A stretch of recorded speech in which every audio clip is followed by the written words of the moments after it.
So one of the other things that we did very early on is we kind of decided that this platform needed to be a software as a service that other people could use to engage and delight with their clients. So what we've discovered over the last year, since we were launched with our full proposition of portfolio management, trading exchange, and everything else that goes around that stuff, is that there are people that really do want to add value to their clients, that do want to give them more of what they want. And that's true both in terms of the wine market, and that's true in terms of markets like publishing. And we're really interested in the market of private wealth management, private client wealth management, multi-family offices.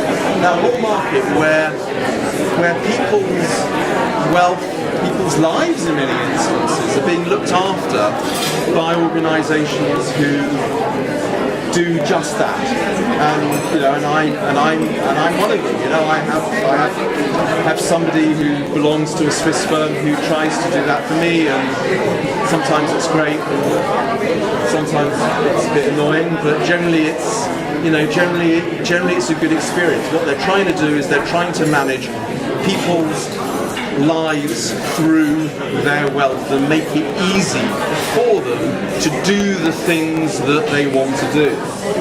So that kind of begs the question, what about that kind of fringe around high net worth individuals' wealth?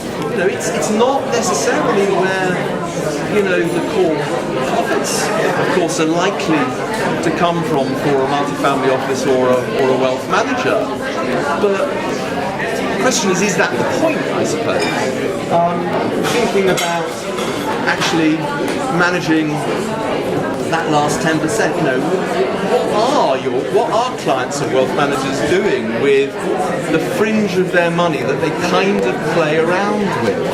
And do they have the tools and the rigour and all the rest of it to kind of keep on top of it? The answer is clearly no. I think we firmly illustrated and demonstrated that. So is there a role that they can play to help them do that and bring some of the tools to those clients to help them do what they love and enjoy better?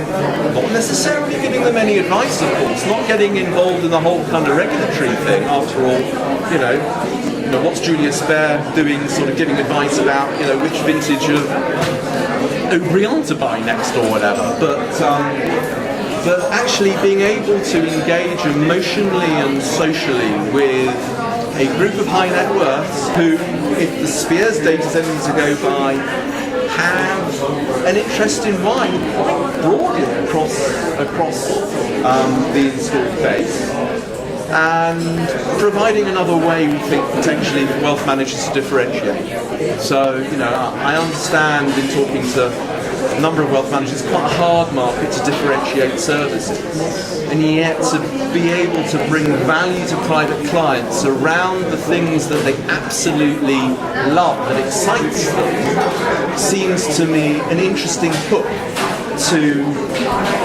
build and deepen a relationship with them. Of course, there's also the collateralization aspect. I gather that there are some wealth managers who use the portfolio as a means to collateralize when somebody needs a short-term loan for a significant business venture or whatever it may be.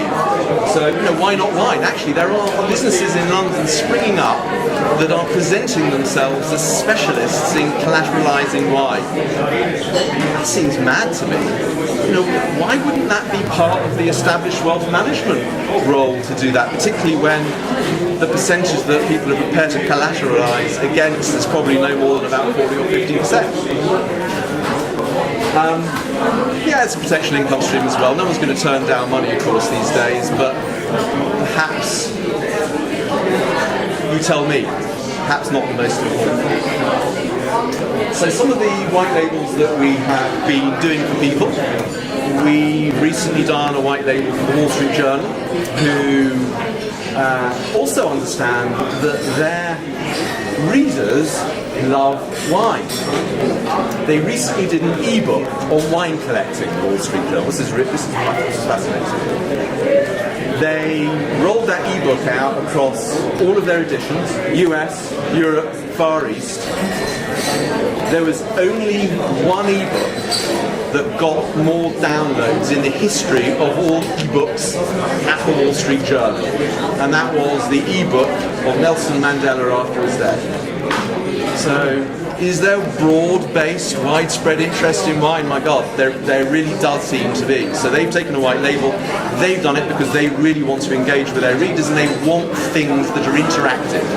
They're great at telling stories, but telling stories isn't really an interactive exercise. Managing and enjoying and building and tracking your wine collection is. So that's why they've done it.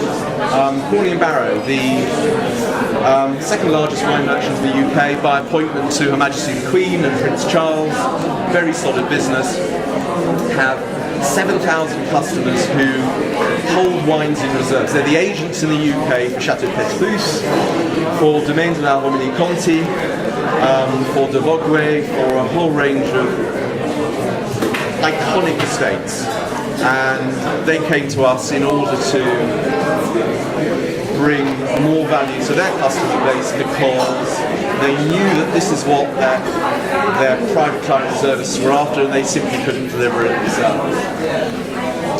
So